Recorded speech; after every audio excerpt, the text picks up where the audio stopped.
Hello dear students, very good morning to all of you. I am going to discuss second part of atomic structure chapter, hydrogen spectrum.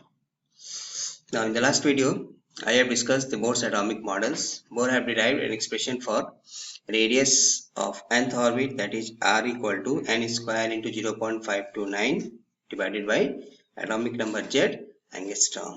Okay? And energy E of nth orbit is given as minus z square into 13.6 by n square e into v. Okay? And also the velocity of electron in any orbit v equal to z into 2.188 into 10 to the power 8 divided by n number of orbits centimeter per second. Okay? As the values of n increases, radii and energy of orbit also increases. Okay? So these are the some expressions for the radii of nth orbit, energy of nth orbit, and velocity of electron in any orbit. Okay? Now, interpretation of hydrogen spectrum. We know that the hydrogen atom contains only one electrons. Okay? Under ordinary conditions, it resides in the first orbit. Okay? That is also known as the ground level. When energy is supplied, the electrons moves to higher energy cells depending on the amount of energy absorbed. ठीक है? So पीछे हमने पढ़ा था video में या bore ने energy के लिए एक एक्सप्रेशन निकाल के बताया था जैसे से n की वैल्यू बढ़ती है energy of orbit also increases. ठीक है? तो जो लोअर में दैट इज फर्स्ट ऑर्बिट में है उसकी एनर्जी कम है. जब इलेक्ट्रॉन सेकेंड ऑर्बिट में जाएगा तो एनर्जी को क्या करेगा, एब्जॉर्ब करेगा. ठीक है? Delta E equal to E2 minus E1. ठीक है? देन उससे ऊपर में जाएगा मतलब E3 में जाएगा तो E2 से ज्यादा एनर्जी चाहिए, लाइक दैट. जब इलेक्ट्रॉन मान लीजिए किसी हायर एनर्जी लेवल पे है तो उसकी एनर्जी ज्यादा है, वहां से वो जब नीचे आएगा jump back to any of the lower energy cells, then there must be energy difference. And according to law of conservation of energy, ये एनर्जी क्या होगा, emits in the form of electromagnetic radiation. That is the delta E equal to E2 minus E1 equal to h nu और equal to h c by lambda. ठीक है? तो जो energy gap आएगा, तो जब इलेक्ट्रॉन किसी भी हायर एनर्जी लेवल से किसी लोअर एनर्जी लेवल पे आएगा तो जो एनर्जी गैप है उस एनर्जी गैप का law of conservation of energy के हिसाब से कुछ ना कुछ वेवलेंथ निकालेगा.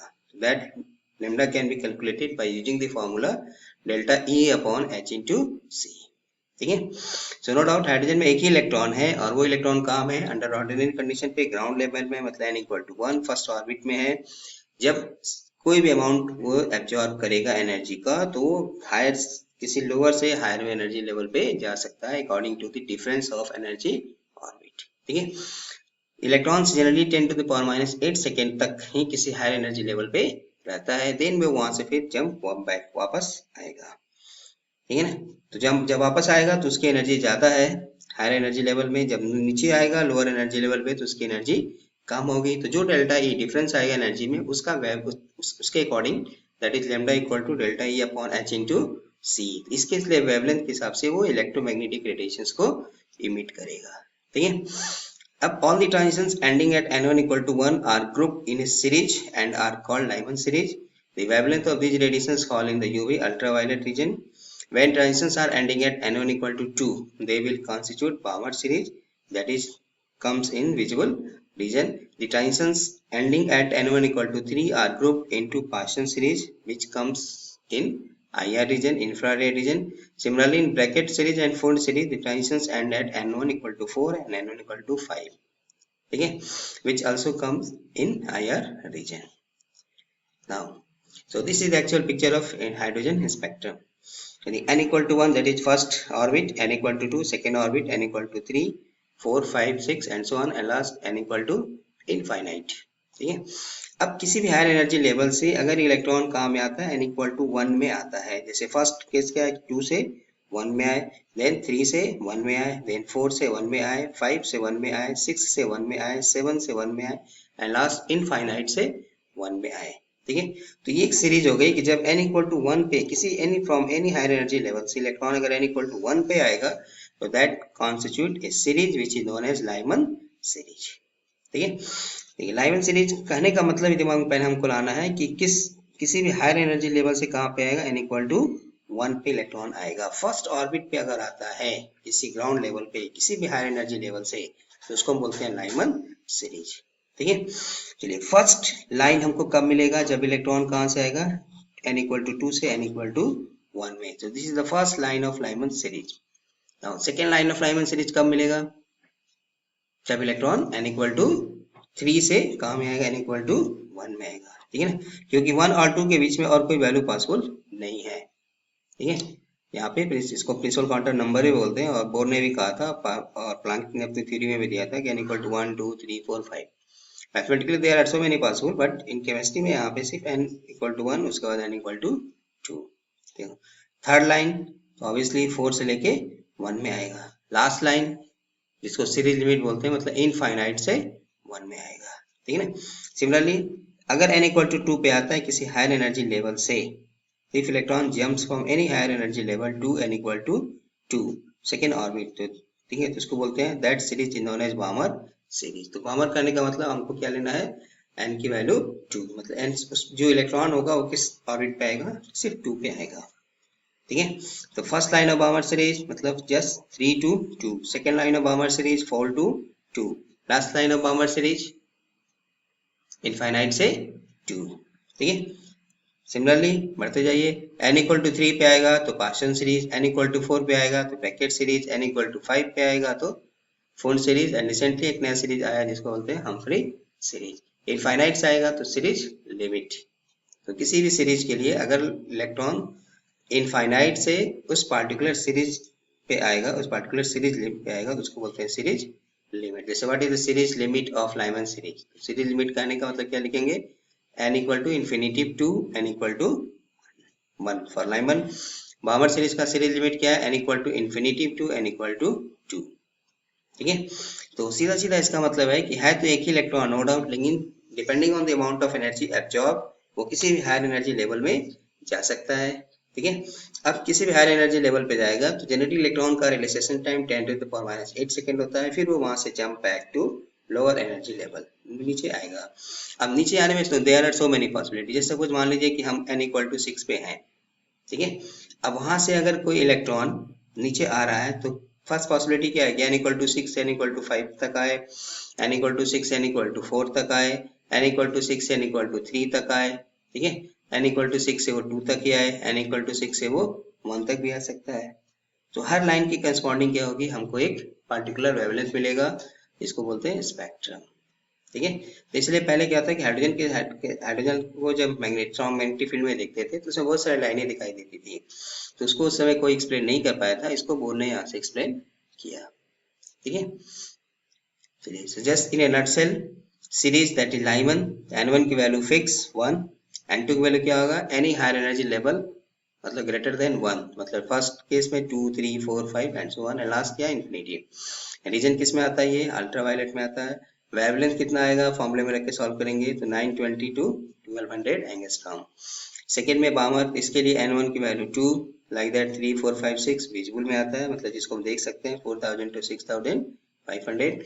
Then partial n equal to 3, इससे ज्यादा 4 5 6 7 and last infinite, in IR में ब्रैकेट में 4 फिक्स है, n1 इक्वल टू 4 फिक्स, उसके बाद 5 6 7 8 ये भी IR फुंड, n1 इक्वल टू 5, मतलब किसी भी हायर एनर्जी लेवल से 5 फिफ्थ ऑर्बिट पे आएगा, तो उससे ज्यादा n1 की वैल्यू क्या होगा 6 7 8 लाइक दैट, तो ये भी IR में आता है। चलिए इसको बोलते हैं रीडबर्ग इक्वेशन। तो new bar that is frequency wave number, sorry new bar is wave number that is also defined as 1 by lambda equal to rz square 1 by n1 square minus 1 by n2 square, where r is known as Rydberg constant, the 2 pi square m e to the power 4 divided by ch3। ठीक है, इसको बोलते हैं Rydberg constant, क्योंकि 2 constant है, pi constant है, mass of electron, electronic charge, velocity of light, Planck constant, ये सब वैल्यू रख के सॉल्व करते हैं। 109679 सेंटीमीटर इनवर्स, कहीं कहीं 677 भी लिखा होता है। ठीक है, तो ये जस्ट इसकी वैल्यू है, और 109677 सेंटीमीटर इनवर्स ये एक्सपेरिमेंटली कैलकुलेटेड वैल्यू है रीडबर्ग कांस्टेंट के लिए। ठीक है, so चलिए for more understanding let us do some examples. First question है, calculate the wavelength of first line in Lyman series of hydrogen spectrum. चलिए first line in Lyman series, तो Lyman series कहने का मतलब n1 की value fix हो गया 1। ठीक है, यहाँ पे लिखा है Lyman सीरीज कहने का मतलब N1 की वैल्यू 1 और फर्स्ट लाइन हमको कब मिलेगा, जस्ट N से ऊपर मतलब 2 से इलेक्ट्रॉन जंप करेगा 1 में। तो फर्स्ट लाइन का मतलब हो गया transition of electron from 2 to 1, ठीक है। तो इसलिए first energy shell first line in Lyman series कहने का मतलब फिक्स है, N1 इक्वल टू 1 लिया, N2 की वैल्यू क्या लिया 2 लिया, ठीक है। इस फॉर्मूले में रख दीजिए। So 1 by lambda equal to R Z square 1 by N1 square minus 1 by N2 square. R so कहेंगे आर एच पे लिखते हैं, H for hydrogen atom, so Rydberg constant for hydrogen atom. Z की वैल्यू हाइड्रोजन के लिए 1 हो गया, 1 by 1 square minus 1 by 2 square that is 1 minus 1 by 4 that is 3 by 4, ठीक है। हमें लेमडा निकालना है, so lambda equal to reverse कर दीजिए 4 डिवाइडेड बाई 3 इंटू आर। अब अगर आप यहाँ पे आर की वैल्यू 109677 लिखा है तो यहाँ 1 बाई 109677 लिख के सॉल्व करना है। तो उसके लिए आपको छोटा सा ट्रिक यहाँ पे कि हमें ये याद रखना है कि 1 बाई आर की वैल्यू क्या होती है, दैट इज 1 डिवाइडेड बाई 109677, इसकी वैल्यू होती है एंगस्ट्रॉम 912, ठीक है। इन राउंड फिगर 1911.7 एंगस्ट्रॉम होता है, लेकिन राउंड फिगर में इसकी वैल्यू 912 है, तो हमारा कैलकुलेशन आसान हो जाएगा। तो 1 बाई आर की वैल्यू हमें याद रखना है कि 1 by R is 912 angstrom, and then जो वैल्यू आपको यहाँ पे आएगा रख के सिंपली सॉल्व कर दीजिए। तो 3 से इसको डिवाइड करेंगे तो 304 को 4 से मल्टीप्लाई किया तो 1260, ठीक है। चलिए अगर मान लिया आपसे कहा होता जस्ट कि calculate the wavelength of second line in Lyman series, तो सेकंड लाइन का मतलब क्या लेंगे, ट्रांजिशन कहां से आएगा, n इक्वल टू 3 से n इक्वल टू 1। लाइमन के लिए तो फिक्स है, लाइमन करने का मतलब n1 इक्वल टू 1। अब सेकंड लाइन का मतलब यहाँ में क्या लेंगे 3, तो 1 माइनस 1 बाई 9 रख के सॉल्व कर दीजिए, ठीक है। चलिए फर्स्ट लाइन में बामर सीरीज कहा होता, तो बामर सीरीज कहने का मतलब n1 की जगह क्या लेते 2, और फर्स्ट लाइन हमको कब मिलेगी जब 3 से 2 पे आएगा, ठीक है। लास्ट लाइन ही लाइमन सीरीज कहा होता, तो लाइमन करने का मतलब n1 is fix 1, and last line हमको कब मिलेगा जब वो इनफाइनाइट से 1 पे आएगा। तो यहाँ में क्या लेते 1 बाई इन्फिनिटी, इन्फिनिटी का मतलब 0, ठीक है। तो जस्ट 1 आर, आर का मतलब 1 by R, 1 by R means 912, ठीक है। ये कुछ प्रैक्टिस प्रॉब्लम है। फर्स्ट लाइन है बाउमर सीरीज, तो सिमिलरली वही ऐसे रख दीजिए। यहाँ में आपको नहीं लिखा है कि इलेक्ट्रॉन किस सीरीज का है, लेकिन ये लिखा है कि electron jumps from third orbit to first orbit.